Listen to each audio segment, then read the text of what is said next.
to autumn. Season of mists and mellow fruitfulness, close bosom friend of the maturing sun, conspiring with him how to load and bless with fruit the vines that round the thatch eaves run. That was the opening stanza of John Keats's well-loved poem, and it paints a beautifully evocative picture of my favourite season. I still marvel at how our landscape turns from green to a wonderful shimmering cloak of gold, red and orange. This transformation from green to gold is a very subtle process. Gradually, as the days shorten and the air grows colder, the colour of the leaves changes. The colours of autumn are rich indeed. Our landscape can look a little strange, otherworldly somehow, but there it is in all of its glory.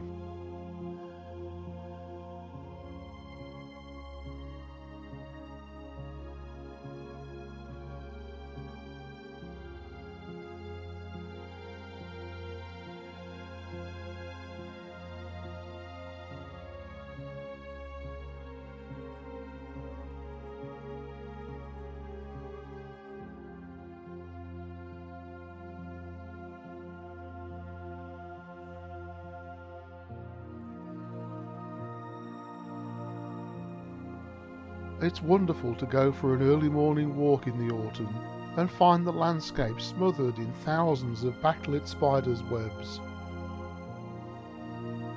But autumn has still more tricks up its sleeve. From early September, given the right weather conditions, the fungi appear. The number of different fungi that appear is very weather dependent. If there's been a very dry summer, there may actually be none at all. But given cool, wet conditions, the ground and the trees can be smothered in a fantastic array of shapes, sizes and colours. With names like panther caps, blushes, fairies' bonnets, rudulas and crumble caps, the names of fungi can be beautifully descriptive.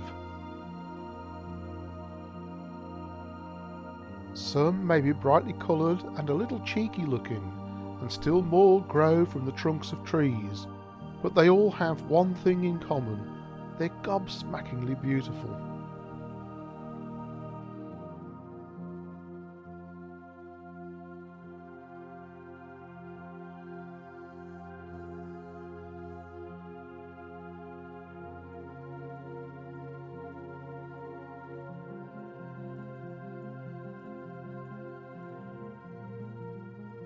Sometimes, if we're lucky, we have one of those autumns when the weather is clear and bright, and the colourful backlit leaves just add to the majesty of the season.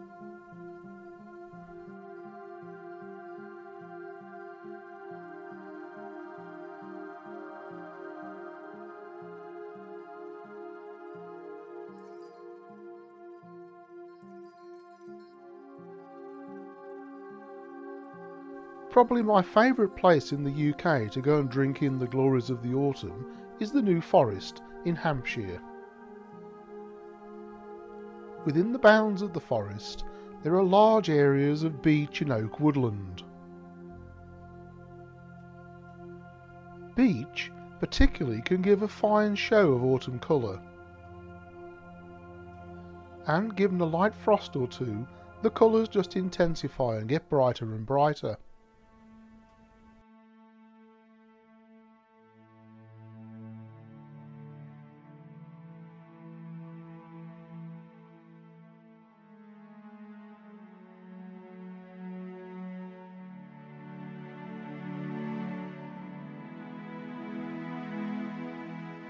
In more fanciful moments, I often imagine that the leaves look like Spanish doubloons hanging from the branches, a sort of lost treasure deep in the forest.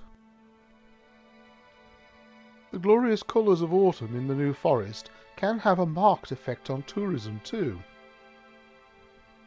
Leaf peeping, as it's called, is becoming more and more popular. And autumn in the New Forest is one of the most popular times to visit. So why then do leaves turn from green to these wonderful colours? Well, as the days shorten and the air grows cooler, the veins in the leaves start to get blocked off by a layer of cork. As the season progresses, this cork layer gets thicker and thicker, and so the leaf dies, giving rise to the wonderful range of colours.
The New Forest isn't just a good place to go and find autumn colour, it's also a fantastic place for fungi. These little gems are called fluted bird's nest, and as you can see, the funnel of the nest has about 5 or 6 little eggs lying in the bottom. And this is a common earth star. The name really does do what it says on the tin. Earth stars belong to a group of fungi called spore shooters.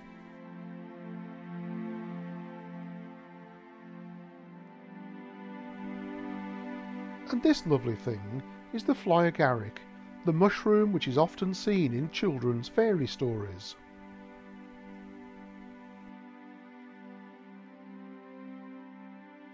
With several thousand species of fungi found in the UK, they come in all sorts of shapes, sizes and colours.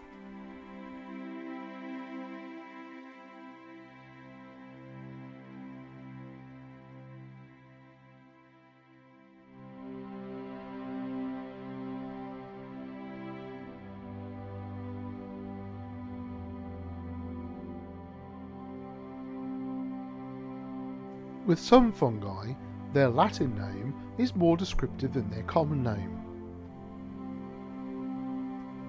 This one is called the stinkhorn, or in Latin, Phallus impudicus, so I'll leave you to decide.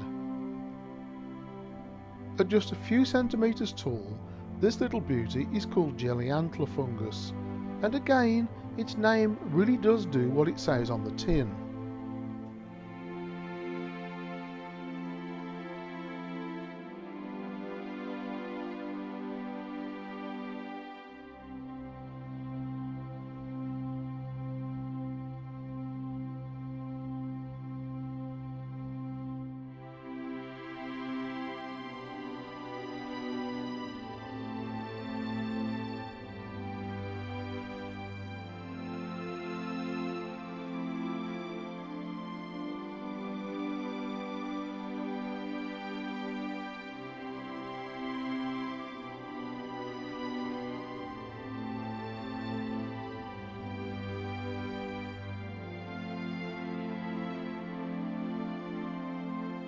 But all good things must come to an end, and the first hard frosts at the end of the autumn herald the onset of winter.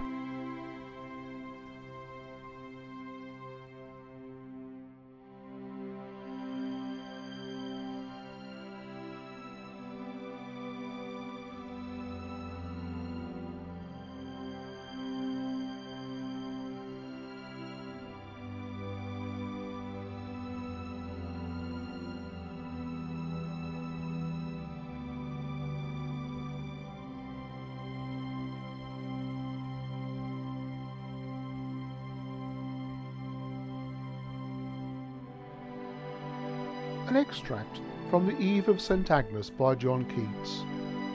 St. Agnes' Eve, ah, bitter chill it was. The owl, for all his feathers, was a cold. The hare limped trembling through the frozen grass, and silent was the flock in woolly fold. And so we wait for the cold days of winter, but that's another tale to tell, at another time.